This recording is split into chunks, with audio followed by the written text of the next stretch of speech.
于是呢，荷兰本地的外籍高管就联合起来了，以防止技术泄露为由，起诉了自己的东家。当然呢，这只是表面上的原因。看一下这个时间节点，就在我们强势反制美国步步紧逼的档口，阿斯麦尔被卡住了脖子的时候，荷兰就替他前首相嘴里的全世界西方的呆弟狠狠地使出了一招自损800的7伤拳。为了替整个西方的呆弟出一口气啊，真的是豁得出去呀！俄罗斯资产的前车之鉴，其实就已经说明了，作为西方最主要的竞争对手，不要幻想他们裱糊的契约精神能够保证你的财产安全。对于资产来说，安全的对价是非常高昂的。为什么美国强大的时候，美债的利率那么低？本质上说，这4%左右的利息差，就是美债有安全属性和没有安全属性的价格差呀。那么，面对一个已经升高风险的地区的投资，完全不想付出任何代价，就想当然的觉得自己还一样被保护，那代价就将是极其高昂的，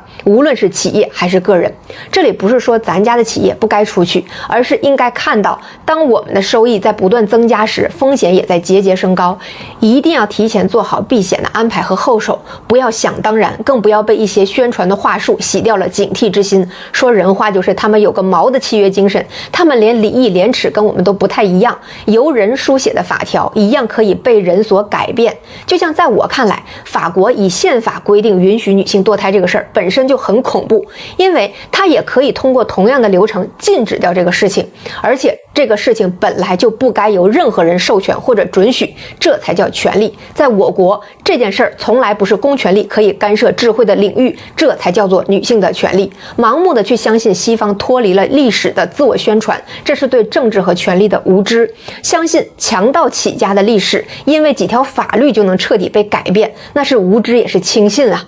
在俄资产一次次的被西方以各种名目拿来援助乌克兰的时候，我就多次的说，西方那套所有权神圣不可侵犯，只是对西方权贵有效的。这个所有权神圣不是说给外国人或普通人的，是贵族说给中央权力，是新兴财富说给旧财富的，是掌握着资本的真正权力者说给被授权的政治代理人的。在西方封建制历史的演进过程中，各封国和庄园主才是有钱的。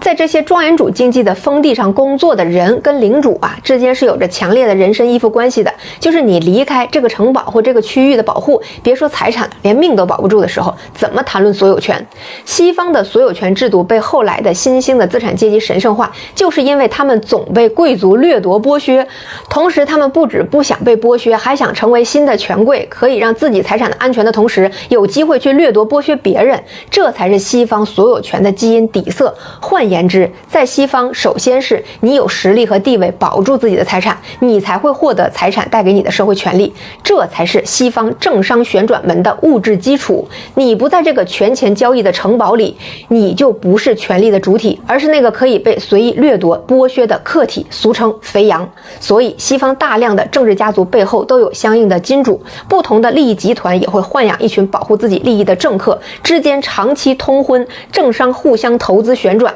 欧盟里一大半的政客父辈祖辈都是政要，就是这么来的，简称精英轮庄。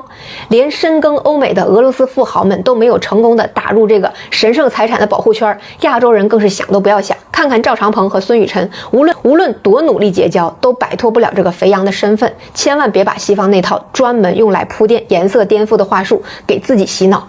随着双方较量的不断深化，大家对于自己在外面的资产安全一定要有一个清晰的认识，而对于必须要走出去的出海的公司，一定要看清楚自己深耕的那片土地的底色。其实中国人的政治智商是非常出色的，所以才有了整体上我们在海外市场上的势如破竹的态势。而文泰如此被动，说实话也挺让人吃惊的，也是给了所有我们在外的企业敲响了警钟，未雨绸缪，狡兔三窟是很必要的。随着我们不断的突破西方的整个经济秩序的垄断，无论是人民币结算和计价大宗资产，还是构建更公平的贸易秩序，像安氏这种狗急跳墙的事情会越来越多。毕竟啊，他们饭都快吃不饱了，目猴而冠的本质暴露是必然的。可以说，随着西方原有经济秩序的崩溃，依附于经济基础之上的所有秩序都在跟随着崩溃，从经济规则到法律制度。在现在这个3大周期的交汇阶段，政治嗅觉已经成为了经济收益的重要保障啊！无论是个人还是企业，